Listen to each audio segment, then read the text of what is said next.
بیٹھ گیا. پھر کہا اب اپنی جگہ چلا جا. وہ ہاتھ پر سے اڑ کر اپنی جگہ چلا گیا. اس کے بعد اس نے عرض کیا کہ ابا جان، اصل میں آپ دنیا سے جو محبت کر رہے ہیں اس نے مجھے رسوا کر رکھا ہے. اب میں نے یہ ارادہ کر لیا ہے کہ میں آپ سے جدائی اختیار کر لوں. اس بندے نے ایسی کرامات وہاں دکھائی. اس نے یہ ظاہر کر دیا کہ آپ تو صرف دنیا کے لوگوں کے بادشاہ ہیں. آپ تو صرف ابا جان دنیا کے لوگوں کے بادشاہ ہیں. باپ سے کچھ نہیں کہا. اس وقت بھی اس نے قرآن کے الفاظ کو غور فرمایا کہ اپنے باپ کو اف تک نہ کہو. باپ سے کچھ نہیں کہا، لیکن جو مجلس تھی، سارے عام لوگ اور وزیر اور امیر جو اسے دیکھ رہے تھے اور اس کے بارے میں ذکر فرما رہے تھے، اس کی یہ حرکت دیکھ کر وہ بھی ہکا بکا اور چوک گئے، ہکا بکا رہ گئے، اور وہ خود اس بارے میں افسوس میں پڑ گئے کہ ہاں یہ بندہ کچھ ہے. اس نے باہر ایک پرندہ بیٹھا ہوا تھا، اس سے کہا تجھے اس ذات کا واسطہ جس کے قبضے میں تیری جان ہے، میرے ہاتھ پہ آ کر بیٹھ جا. وہ وہاں سے اٹھا اور اڑتے ہی اس کے ہاتھ پہ آ کر بیٹھ گیا، اور اس کے بعد میں اس سے کہا کہ جا، تو چلا جا. یعنی یہ بات صاف ظاہر ہو جاتی ہے کہ پرندہ ایک اللہ کی مخلوق ہے جو اس کے کہنے سے اس کے ہاتھ پہ آ کر بیٹھ گیا اور اس کے کہنے سے چلا گیا. تو یہ بات اس کی صاف ظاہر ہو گئی کہ بابا جان آپ تو صرف دنیا پر بادشاہت کر رہے ہیں، مجھے تو اللہ تعالیٰ نے ان چیزوں پر بھی بادشاہت دے رکھی ہے جو دنیا کے قابو میں نہیں آتی. اور اس کے بعد اس میں اپنے ابا جان سے فرمایا اصل میں آپ دنیا سے جو محبت کر رہے ہیں اس نے مجھے رسوا کر رکھا ہے. اب میں نے یہ ارادہ کر لیا ہے کہ میں آپ سے جدا اختیار کر لوں. یہ کہہ کر وہ وہاں سے چل دیا اور ایک قرآن شریف صرف اپنے ساتھ لیا. چلتے ہوئے ماں نے ایک بہت قیمتی انگوٹھی بھی اس کو دے دی کہ ضرورت کے وقت اس کو فروخت کر کے کام میں لائے. وہ وہاں سے چل کر بصرہ پہنچ گیا اور مزدوروں میں کام کرنے لگا. ہفتے میں صرف ایک دن شامبا بار کو مزدوری کرتا. شامبا ایک دن کا نام ہے، بار یعنی شنیوار مان لیں یا آپ اتوار مان لیں، کو مزدوری کرتا اور 8 دن تک وہ مزدوری کے پیسے خرچ کرتا، اور 8ویں دن پھر شامبا بار کو مزدوری کر لیتا اور 1 درم اور 1 وانی یعنی درم کا 6واں حصہ مزدوری لیتا. اس سے کم یا زیادہ نہ لیتا. 1 وانک روزانہ خرچ کرتا. ابو عامر بصری رحمت اللہ علیہ کہتے ہیں کہ میری ایک دیوار گر گئی تھی. اس کو بنوانے کے لیے میں کسی معمار کی تلاش میں نکلا. معمار کہتے ہیں مزدور مستری راج کو. معمار کی تلاش میں نکلا. کسی نے بتایا ہوگا کہ یہ شخص بھی تعمیر کا کام کرتا ہے. میں نے دیکھا کہ نہایت خوبصورت لڑکا بیٹا ہے، ایک جمبیل پاس رکھی ہے اور قرآن شریف دیکھ کر پڑھ رہا ہے. میں نے اس سے پوچھا کہ لڑکے مزدوری کرو گے؟ کہنے لگا کہ کیوں نہیں کریں گے، مزدوری کے لیے تو پیدا ہی ہوئے ہیں. آپ بتائیں کیا خدمت مجھ سے لینی ہے؟ میں نے کہا گارے مٹی تعمیر کا کام لینا ہے. اس نے کہا کہ 1 درم اور 1 وانک مزدوری ہوگی، اور نماز کے اوقات میں کام نہیں کروں گا، مجھے نماز کے لیے جانا ہوگا. میں نے اس کی دونوں شرطیں منظور کر لی اور اس کو لا کر کام پر لگا دیا. مغرب کے وقت جب میں نے دیکھا تو اس نے 10 آدمیوں کی بقدر کام کیا. مغرب کے وقت جب میں نے دیکھا تو اس نے 10 آدمیوں کی بقدر کام کیا. میں نے اس کو مزدوری میں 2 درم دیے. اس نے شرط سے زیادہ لینے سے انکار کر دیا اور 1 درم اور 1 وانیک لے کر چلا گیا. دوسرے دن میں پھر اس کی تلاش میں نکلا. وہ مجھے کہیں نہ ملا. میں نے لوگوں سے تحقیق کیا کہ ایسی صورت کا ایک لڑکا مزدوری کیا کرتا ہے، کسی کو معلوم ہے کہ وہ کہاں ملے گا؟ لوگوں نے بتایا کہ وہ صرف شنبہ بار کے دن ہی کام کرتا ہے، اس سے پہلے تمہیں کہیں نہیں ملے گا. مجھے اس کے کام کو دیکھ کر ایسی رغبت ہوئی کہ میں نے 8 دن اس کو اپنی تعمیر بند کر دی. میں نے 8 دن اپنی تعمیر بند کر دی اور شنبہ کے دن اس کی تلاش میں نکلا. وہ اسی طرح بیٹھا قرآن شریف پڑھتا ہوا ملا. میں نے سلام کیا اور مزدوری کرنے کو پوچھا. اس نے پہلی والی 2 شرطیں بیان کی. میں نے منظور کر لی. وہ میرے ساتھ آ کر کام میں لگ گیا. مجھے اس پر حیرت ہو رہی تھی کہ پچھلے شنبہ بار کو اس اکیلے نے 10 آدمیوں کا کام کس طرح کر لیا. اس لیے اس مرتبہ میں نے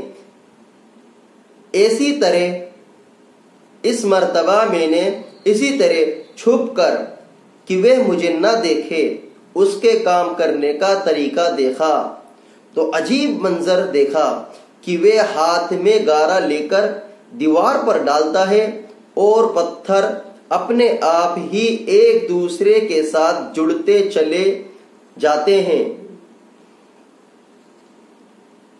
وہ گارا لے کر دیوار پر ڈالتا ہے اور پتھر اپنے آپ ہی ایک دوسرے کے ساتھ جڑتے چلے جاتے ہیں. مجھے یقین ہو گیا کہ یہ کوئی اللہ کا ولی ہے اور اللہ کے اولیاء کے کاموں میں غیب سے مدد ہوتی ہی ہے. جب شام ہوئی تو میں نے اس کو 3 درم دینا چاہے تو اس نے لینے سے انکار کر دیا کہ میں اتنے درم کا کیا کروں گا. اس نے لینے سے انکار کر دیا کہ میں اتنے درم کا کیا کروں گا اور 1 درم اور 1 وانیک لے کر چلا گیا. میں نے 1 ہفتہ پھر انتظار کیا اور تیسرے شنبہ بار کو پھر میں اس کی تلاش میں نکلا مگر وہ مجھے نہ ملا. میں نے لوگوں سے تحقیق کیا کہ ایک شخص نے بتایا کہ وہ 3 دن سے بیمار ہے. فلاں ویران جنگل میں پڑا ہے. میں نے ایک شخص کو اجرت دے کر اس پر راضی کیا کہ وہ مجھے اس جنگل میں پہنچا دے. وہ مجھے ساتھ لے کر اس جنگل ویران میں پہنچا تو میں نے دیکھا کہ وہ بے ہوش پڑا ہے. آدھی اینٹ کا ٹکڑا سر کے نیچے رکھا ہوا ہے. میں نے اس کو سلام کیا. اس نے جواب نہ دیا. میں نے دوسری مرتبہ سلام کیا تو اس نے آنکھ کھولی اور مجھے پہچان لیا.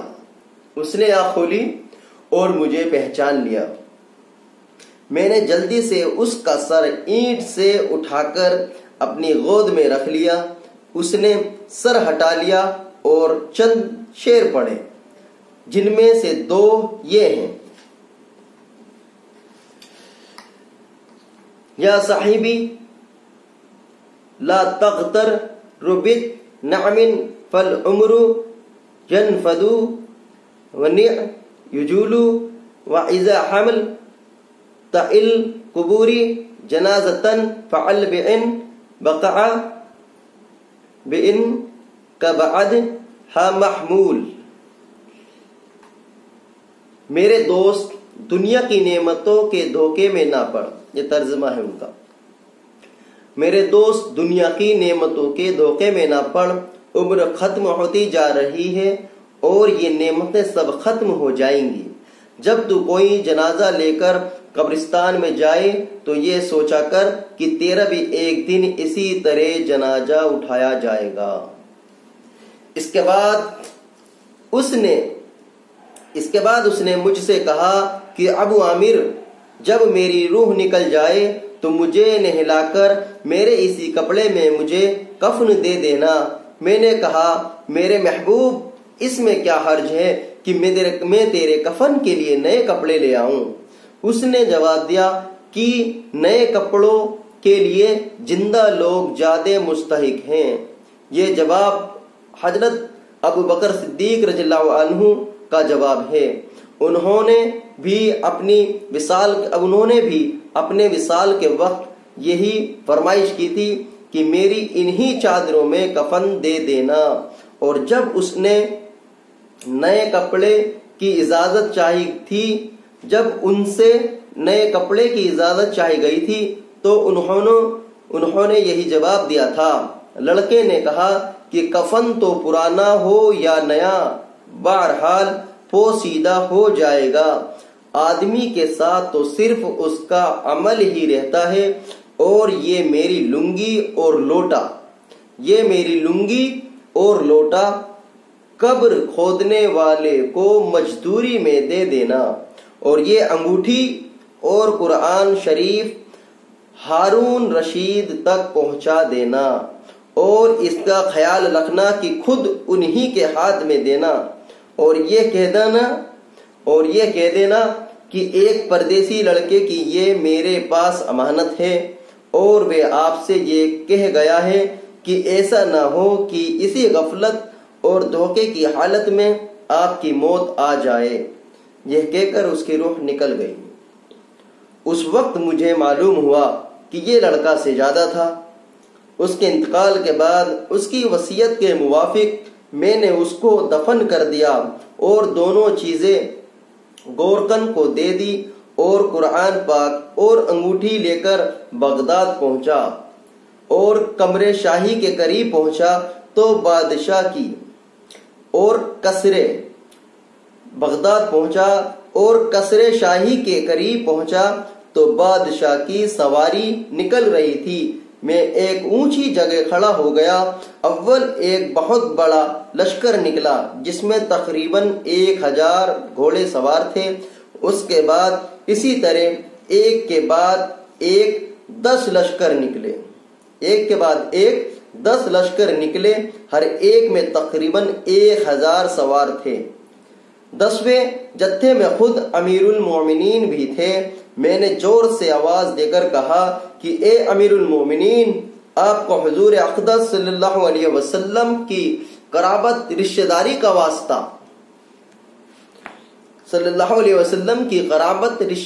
واسطہ ذرا سا توقف کر لیجئے۔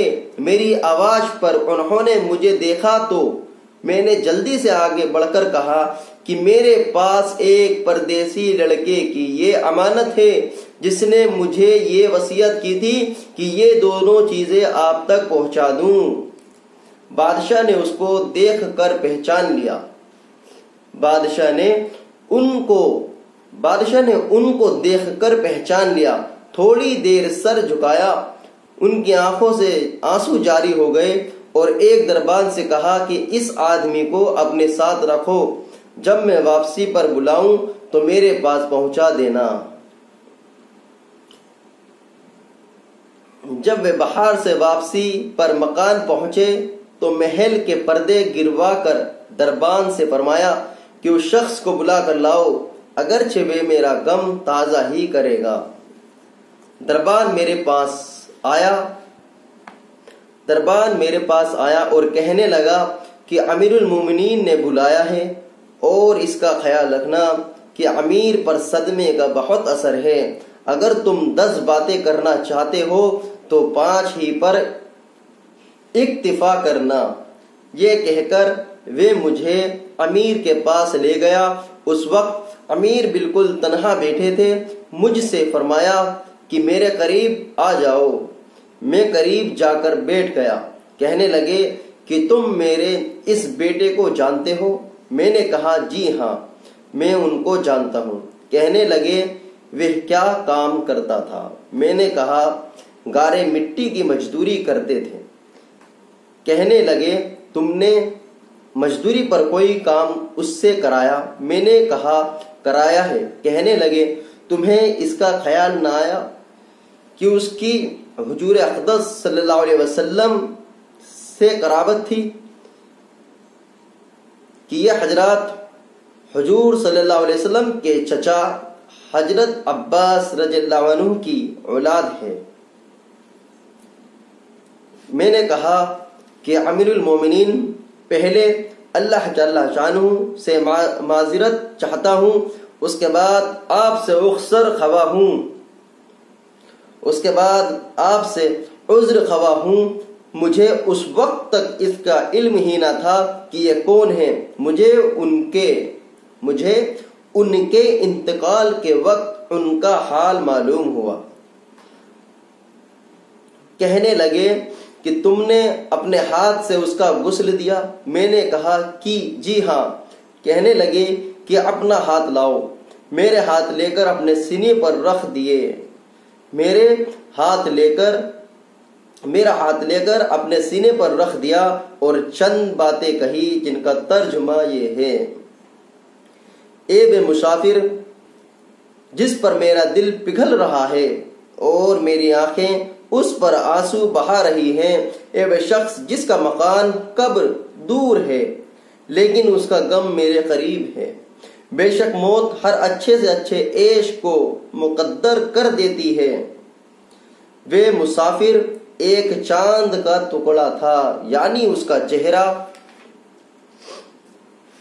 جو خالص چاندی کی ٹہنی پر تھا، یعنی اس کے بدن پر، پس چاند کا ٹکڑا بھی قبر میں پہنچ گیا اور چاندی کی ٹہنی بھی قبر میں پہنچ گئی۔ اس کے بعد ہارون رشید نے بصرہ اس کی قبر پر جانے کا ارادہ کیا۔ ابو عامر رحمۃ اللہ علیہ ساتھ تھے۔ اس کی قبر پر پہنچ کر ہارون رشید نے چند باتیں کہی جن کا ترجمہ یہ ہے: اے وہ مسافر جو اپنے سفر سے کبھی بھی نہ لوٹے گا، موت نے کم عمری کے ہی زمانے میں اس کو جلدی سے اچک لیا۔ اے میری آنکھوں کی ٹھنڈک، تو میرے لیے انس اور دل کا چین تھا۔ لمبی راتوں میں بھی مختصر راتوں میں بھی تو نے موت کا پیالہ پیا، جس کو عنقریب تیرا بوڑھا باپ بڑھاپے کی حالت میں پیے گا، بلکہ دنیا کا ہر آدمی اس کو پیے گا، چاہے جنگل کا رہنے والا ہو یا شہر کا رہنے والا ہو۔ پس سب تعریفیں اسی وحدہ لا شریک لہ کے لیے ہیں جس کی لکھی ہوئی تقدیر کے یہ کرشمے ہیں۔ ابو عامر رحمۃ اللہ علیہ کہتے ہیں کہ اس کے بعد جو رات آئی تو جب میں اپنے وظائف پورے کر لوٹا ہی تھا کہ میں نے خواب میں ایک نور کا قبہ دیکھا جس کے اوپر ابر کی طرح نور ہی نور پھیل رہا ہے۔ اس نور کے ابر میں سے اس لڑکے نے مجھے آواز دے کر کہا: ابو عامر، تمہیں حق تعالی شانہ جزائے خیر عطا فرمائے، تم نے میری تجہیز و تکفین کی اور میری وصیت پوری کی۔ میں نے اس سے پوچھا کہ میرے پیارے، تیرا کیا حال گزرا؟ کہنے لگا کہ میں ایسے مولک کی طرف پہنچا ہوں جو بہت کریم ہے اور مجھ سے بہت راضی ہے۔ مجھے اس مالک نے وہ چیزیں عطا کی ہیں جو نہ کبھی کسی آنکھوں نے دیکھی، نہ کانوں نے سنی، نہ کسی آدمی کے دل پر ان کا خیال گزرا۔ یہ ایک مشہور حدیث کا پاک مضمون ہے۔ حضور اقدس صلی اللہ علیہ وسلم ارشاد فرماتے ہیں کہ اللہ جل شانہ کا پاک ارشاد ہے کہ میں اپنے نیک بندوں کے لیے ایسی چیزیں تیار کر رکھی ہیں جو نہ کسی آنکھ نے کبھی دیکھی، نہ کان نے سنی، نہ کسی کے دل پر ان کا خیال گزرا۔ حضرت عبداللہ بن مسعود رضی اللہ عنہ فرماتے ہیں کہ تورات میں لکھا ہے کہ حق تعالی شانو نے ان لوگوں کے لیے جن کے پہلو رات کو خوابگاہوں سے دور رہتے ہیں، یعنی تہجد گزار کے لیے وہ چیزیں تیار رکھ کر رکھی ہیں جن کو نہ کسی آنکھ نے دیکھا نہ کان نے سنا، نہ کسی آنکھ نے دیکھا نہ کان نے سنا، نہ کسی آدمی کے دل پر ان کا خیال گزرا، نہ ان کو کوئی مقرب فرشتہ جانتا ہے، نہ کوئی نبی نہ رسول جانتا ہے، اور یہ مضمون قرآن پاک میں بھی ہے، فَلَا تَعْلَمُ نَفْسٌ مَا أُخْفِيَ لَهُم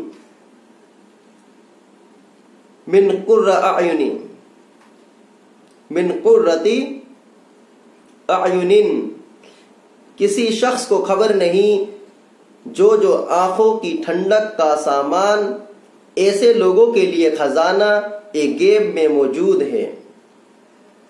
اس کے بعد اس لڑکے نے کہا کہ حق تعالی شانو نے قسم کھا کر فرمایا ہے، اس کے بعد اس لڑکے نے کہا کہ حق تعالی شانو نے قسم کھا کر فرمایا ہے کہ جو بھی دنیا سے اس طرح نکل آئے جیسا کہ میں نکل آیا۔ اس کے بعد اس لڑکے نے کہا کہ حق تعالی شانو نے قسم کھا کر فرمایا ہے کہ جو بھی دنیا سے اس طرح نکل آئے جیسا کہ میں نکل آیا، اس کے لیے یہی اعجاز اور اکرام ہے جو میرے لیے ہوئے۔ صاحب روج کہتے ہیں کہ یہ سارا قصہ مجھے ایک اور طریقے سے بھی پہنچا ہے، اس میں یہ بھی ہے کہ کسی شخص نے ہارون رشید سے اس لڑکے کے متعلق سوال کیا تو انہوں نے بتایا کہ میرے بادشاہ ہونے سے پہلے یہ لڑکا پیدا ہوا تھا۔ انہوں نے بتایا کہ یہ میرے بادشاہ ہونے سے پہلے یہ لڑکا پیدا ہوا تھا، بہت اچھی تربیت پائی تھی، قرآن پاک بھی پڑھا تھا اور علوم بھی پڑھے تھے۔ جب میں بادشاہ بن گیا تو یہ مجھے چھوڑ کر چلا گیا، میری دنیا سے اس نے کوئی راحت نہ اٹھائی۔ چلتے وقت میں نے ہی اس کی ماں سے کہا تھا کہ اس کو یہ انگوٹھی دے دے۔ اس انگوٹھی کا یاقوت بہت زیادہ قیمتی تھا، مگر یہ اس کو بھی کام میں نہ لایا، مرتے وقت واپس کر گیا۔ یہ لڑکا اپنی والدہ کا بڑا فرما بردار تھا۔ جس باپ کی دنیا داری سے یہ صاحبزادہ رنجیدہ ہو کر گیا ہے، یعنی ہارون رشید بہت نیک دل بادشاہوں میں ان کا شمار ہے۔ دولت اور ثروت کے ساتھ لغزشیں تو ہو ہی جاتی ہیں، لیکن ان کے دینی کارنامے تاریخ کی کتابوں میں کثرت سے موجود ہیں۔ بادشاہت کے زمانے میں 100 رکعت نفل روزانہ پڑھنے کا معمول کرتے، 100 رکعت نفل روزانہ پڑھنے کا معمول مرتے وقت تک رہا، اور اپنے جاتی مال سے 1000 درہم روزانہ صدقہ کیا کرتے تھے، 1 سال حج کیا کرتے تھے اور 1 سال جہاد میں شرکت کرتے تھے۔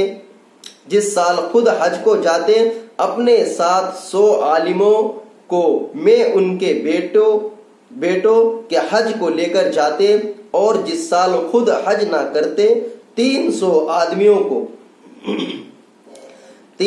آدمیوں کو ان کے پورے خرچ اور سامان، لباس وغیرہ کے ساتھ حج کو بھیجا کرتے، جن کو خرچ بھی بہت وسعت سے دیا جاتا اور لباس بھی عمدہ دیا جاتا۔